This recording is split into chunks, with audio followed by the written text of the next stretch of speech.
Ok, nó ngay xuống đây là đọc nghe ngày năng cứ vừa trở lại vào với nhau ca một kênh YouTube channel Qpad for you là đọc nghe năng chỉ môi năng page Qpad lụa tủ sập đây mình thực sản nó là đọc nghe ngày năng cứ nhom miên tủ sập mà đam thì đấy chỉ môi năng tủ sập mà Qpad J7X là đọc nghe ok hay dương mà lạiនេះគឺអត់មានអីដូចខុសពីមុនទេគឺយើងដូចមុនទេអ្នកនរគ្នាគឺយើងមកបើកប្រអប់នៅទូរស័ព្ទមួយនេះចង់ដឹងថាសមត្ថភាពវាប៉ុណ្ណាតោះកុំភ្លេចតាមដានទស្សនាដូចតទៅអូខេបើកប្រអប់វាមកអូខេឥឡូវយើងបានបើកប្រអប់រួចឃើញទូរស័ព្ទមួយដ៏ស្រស់ស្អាតនេះអ្នកនរគ្នាណាអូខេឥឡូវយើងផលិតថង់ចេញមកអូខេអ្នកនរគ្នាគឺវាឡើងក្រហមឆ្អិនឆ្អៅតែម្ដងណាជាមួយនឹងទូរស័ព្ទ mobile មួយនេះណាអូខេណាឥឡូវយើងចាប់ផ្ដើមដកវាឲ្យផុតតែម្ដងទៅឥឡូវយើងបើកជាមួយនឹងប្រអប់វានេះមួយទៀតមក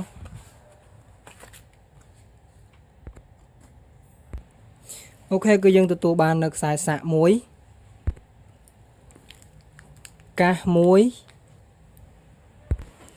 និងឆ្នាំងសាកបញ្ចូលភ្លើងមួយអ្នកនរគ្នាណាបូករួមជាមួយនឹង screen ការពារកញ្ចក់មួយទៀតអូខេហើយយើងក៏ទទួលបាននៅ case ការពារសបកខាងក្រោយមួយដែរជាមួយនឹងថ្មអូខេទូរស័ព្ទមួយនេះគឺយើងដោះសបកណាគឺប្រហែលជាវាអញ្ចឹងហើយព្រោះអីវាដាក់ថ្មខាងក្រៅណានិងសភៅណែនាំជាមួយនឹងទូរស័ព្ទមួយក្បាលអូខេឥឡូវគឺយើងបាន unbox វារួចរាល់ហើយឥឡូវយើងមើលទៅលើរូបរាងរបស់វាគឺស្រស់ស្អាតមែនតើអ្នកទាំងអស់គ្នាណាសម្រាប់បងប្អូនដែលចូលចិត្តពណ៌ក្រហមណាចូលចិត្តពណ៌ក្រហមគឺស្អាតមែនតើណាកាមេរ៉ា2គ្រាប់អ្នកទាំងអស់គ្នាកាមេរ៉ា2គ្រាប់ស្អាតមែនតើនិយាយសេនអត់ទាន់នឹងថាវាច្បាស់ឬអត់ទេឥឡូវយើងចាប់ផ្ដើមទៅដោះសបករបស់វានិង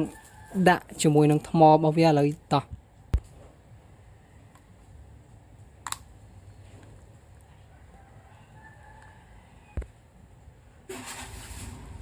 អូខេឥឡូវគឺយើងយកថ្មចេញមកកុំឲ្យវាស្ងំយូរពេកឥឡូវនេះគឺយើងធ្វើការដាក់ថ្មនិងធ្វើតេស្តបើកទាំងអស់គ្នាអូខេតោះអូឈប់ឥឡូវយើងដាក់សបកវិញសិនមកឲ្យវាឃើញស្អាតអូខេឥឡូវគឺយើងបានដាក់សបករួចរាល់ហើយឥឡូវយើងចាប់ផ្ដើមធ្វើការបើកនៅឈប់យើងបកសបកចេញសិនមកអូតាំងមែនតើឥឡូវយើងធ្វើការបកកញ្ចប់ចេញសិនអ្នកនរគ្នាណាអូខេថ្មីស្រឡាងតែម្ដងឥឡូវយើងចាប់ផ្ដើមបើកម៉ាស៊ីនមកអូខេឥឡូវនេះគឺវាចេញហើយជាមួយនឹង J7X អ្នកនរគ្នាណាអូខេសម្រាប់រូបរាងរបស់វានេះគឺពិសេសមែនតើអ្នកនរគ្នាណារូបរាងរបស់វានេះគឺពិសេសមែនតើស្រស់ស្អាតគួរឲ្យស្រឡាញ់តូចល្មមណាតូចល្មមយើងអាចយកទៅហ្នឹងហើយយើងអាចយកទៅធ្វើការប្រើប្រាស់បានជាមួយនឹងការលេងអីផ្សេងបានដូចគ្នាអ្នកនរគ្នាឲ្យតម្លៃវាធូរថ្លៃទេឥឡូវយើងបានធ្វើការ set up វារួចរាល់ហើយឥឡូវគឺយើងបើកឡើងឃើញជាមួយនឹងទូរស័ព្ទនេះគឺដើរជាមួយនឹង Android តែអត់ទាន់ដឹង Android ប្រហែលទេឥឡូវយើងចូលទៅឆែកមើលតោះអូខេហើយសម្រាប់កម្មវិធីរបស់វានេះគឺដើរ smooth មែនតើអ្នកនរគ្នាដើរ smooth លឿនល្អមែនតើអូខេណាអូខេឥឡូវយើងមុននឹងតែយើងចូលទៅដូរភាសាសិនដោយសារតែទូរស័ព្ទមួយនេះគឺជាទូរស័ព្ទរបស់ថៃឥឡូវយើងចូលទៅដូរភាសាសិនទៅអូខេឥឡូវយើងដាក់មក English វិញហើយទូរស័ព្ទមួយនេះក៏មានអក្សរខ្មែរដែរអ្នកនរគ្នាពិសេសមែនតើសម្រាប់អ្នកអត់ចេះអង់គ្លេសដាក់អក្សរខ្មែរបានណាអូខេឥឡូវគឺយើងបានដូរភាសារួចរាល់ហើយយើងចូលទៅឆែកជាមួយនឹងAndroid របស់វាឥឡូវយើងចូលមកឆែកនៅណាចេះជាមួយនឹង About Phone អូខេទូរស័ព្ទមួយនេះគឺដើរជាមួយនឹង Android 7.1 អ្នកនរគ្នាណា 7.1 ចាប់ផ្ដើមអូខេដូចអ្នកនរគ្នាបានឃើញហើយទូរស័ព្ទមួយនេះគឺវាមានទំហំអេក្រង់ 5 អ៊ីងហ្នឹងហើយអ្នកនរគ្នាហើយជាមួយនឹងទូរស័ព្ទមួយនេះគឺវាដើរជាមួយនឹង CPU Quad Core MTK 6580ណាយើងអាចធ្វើការលេងហ្គេមល្មមបានអូខេហើយជាមួយនឹង RAM របស់វាគឺ RAM 1G អ្នកនរគ្នាណា RAM 1G ជាមួយនឹងហើយនឹង memory របស់វាគឺ 4G ហ្នឹងហើយ 4G ហើយក៏យើងអាចថែម memory នៅខាងក្រៅបានដែរអ្នកនរគ្នាណាទូរស័ព្ទមួយនេះគឺល្អស្អាតមែនតើអូខេហើយទូរស័ព្ទមួយនេះផងដែរគឺវាមានកាមេរ៉ា5 megapixel ទាំងមុខទាំងក្រោយអ្នកនរគ្នាឥឡូវយើងអាចសាកធ្វើការតេស្តជាមួយនឹងកាមេរ៉ា5 megapixel តើចង់នឹងថាវាច្បាស់ឬអត់អូខេដូចអ្នកនរគ្នាឃើញគឺច្បាស់ល្អមែនតើគឺយើងអាច និយាយទៅយើងអាចថតរូបទូទៅបានអ្នកនរគ្នាគឺវាច្បាស់ល្មមណាជាមួយនឹងកាមេរ៉ាមុខរបស់វា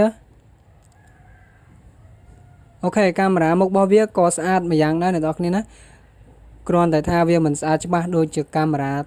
ពួកសេរីថ្លៃទូរស័ព្ទនេះគឺតម្លៃថោកទេហើយកាមេរ៉ាប៉ុណ្ណេះគឺយើងអាចនិយាយបានថាគួរសមហើយអ្នកនរគ្នាណាគួរសមហើយទូរស័ព្ទមួយនេះគឺវាមានទំហំថ្មទៅដល់2300 មីលីអាំពែអ្នកនរគ្នាណាគឺយើងអាចធ្វើការមើល Facebook TikTok YouTube និងលេងហ្គេមតិចតួចបានបើយើងប្រើសម្រាប់តែ call យើងអាចលេងបានមួយថ្ងៃឬក៏2ថ្ងៃណាអ្នក